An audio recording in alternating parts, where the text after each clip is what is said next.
Assalamualaikum warahmatullahi wabarakatuh. Kenalkan, nama saya M. Farhan Hal-Ahri, NIM 2018 1011 0311 585. Di sini saya menjelaskan PILID dan PKPU. Pertama, pengertian PILID. PILID adalah sebuah proses di mana seorang debitur memiliki kesulitan untuk membayar hutang, lalu dinyatakan PILID dalam pengadilan. Pengadilan yang berhak menggugat adalah pengadilan niaga, karena debitur dianggap tidak dapat membayar hutangnya. Karena debitur tidak dapat membayar hutangnya, maka harta debitur akan dibagikan kepada pihak kreditur berdasarkan keputusan pengadilan atau undang-undang yang berlaku. Menurut pasal 1 angka 1 Undang-Undang Nomor 37 Tahun 2004 tentang kepailitan dan penundaan kewajiban pembayaran hutang atau biasa disebut Undang-Undang Kepailitan. Kepailitan adalah sita umum atas semua kekayaan debitur pailit yang pengurusan dan pemberesannya dilakukan oleh koruptor di bawah pengawasan hakim pengawas. Selanjutnya, syarat pengajuan kepailitan. Perusahaan memiliki utang, terdapat utang yang sudah jatuh, tempo dan dapat ditagih, adanya debitur, adanya kreditur atau lebih dari satu kreditur, permohonan pernyataan pailit, yang terakhir pernyataan pailit oleh pengadilan niaga. Terus yang ketiga, tata cara pengajuan pailit. Pihak yang berhak mengajukan pailit. Yang pertama, debitur mengajukan sendiri permohonan pailit tanpa adanya paksaan. Yang kedua, atas permintaan satu atau lebih kreditur. Yang ketiga, kejaksaan atas nama kepentingan umum.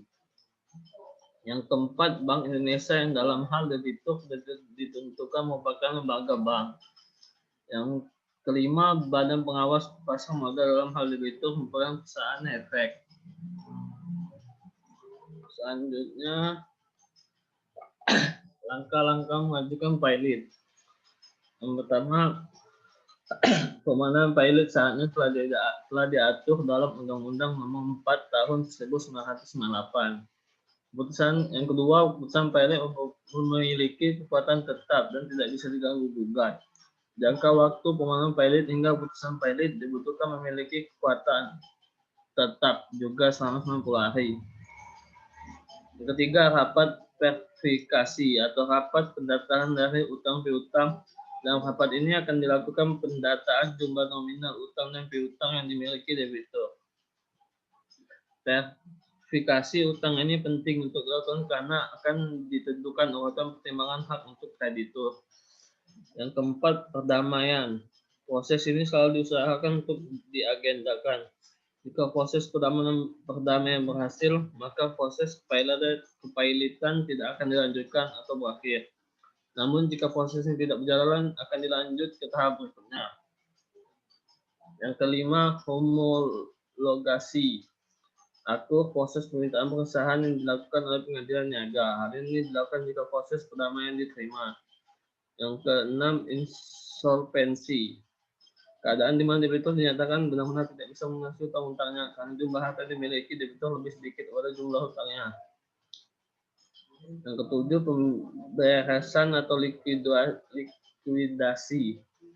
Atau harta kekayaan debitur akan dijual dan dibagikan kepada kreditur kongruen setelah dikurangi biaya-biaya. Kesembilan, rehabilitasi. Yang ke-8, rehabilitasi, yaitu usaha untuk memulihkan nama baik kreditur. Hal ini hanya dilakukan jika perdamaian diterima. Jika ditolak, maka proses rehabilitasi tidak perlu dilakukan. Yang terakhir, kepailitan berakhir. Terus selanjutnya, PKPU atau penundaan kewajiban pembayaran hutang. Munir Fuadi dalam bukunya yang berjudul Hukum Pailit dalam Teori dan Praktek halaman 177 mengatakan bahwa yang dimaksud dengan penundaan pembayaran hutang atau suspension of payment atau suspension detailing adalah satu masa yang diberikan oleh undang-undang melalui putusan hakim niaga, di mana dalam masa tersebut pada pihak kreditur dan debitur diberikan kesempatan untuk memusyawarahkan cara pembayaran seluruh atau sebagian hutangnya. termasuk apabila perlu untuk merestrukturisasi utang tersebut.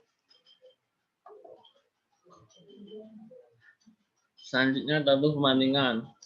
Perbedaan upaya hukum. Pilot PKPU.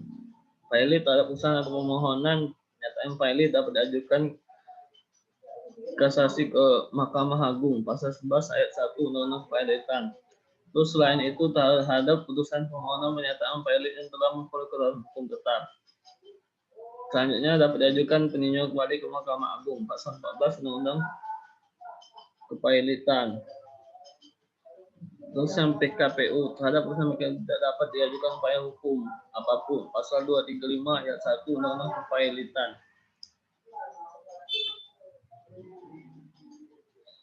Putusan terakhir yang melakukan pengurusan harta debitur kontraktor pasal 1 angka 5 pasal 15 ayat 1 dan pasal 16 Undang-Undang Kepilotan. Pengurus pasal 225 ayat 2 dan ayat 3 Undang-Undang Kepilotan. Kewenangan debitur sejak tanggal putusan pernyataan pilot diucapkan, debitur kehilangan haknya untuk menguasai dan mengurus kekayaannya yang termasuk dalam harta pilot pasal 24 ayat 1 Undang-Undang Kepilotan. Terus dalam PKPU, debitur masih dapat melakukan pengurusan terhadap adanya sama mendapatkan persetujuan dari pengurus pasal 240 Undang-Undang Kepilotan. Terus jangka waktu penyelesaian dalam kepilotan setelah diputuskannya pilot oleh pengadilan negara. Tidak ada batas waktu tertentu untuk penyelesaian seluruh proses kepilotan. Terakhir dalam PKPU dan kepanjangannya tidak boleh melebihi 270 hari setelah putusan PKPU sementara diturunkan pasal 228 ayat 6 Undang-Undang Kepilotan. Sekian dari saya. Wassalamualaikum warahmatullahi wabarakatuh.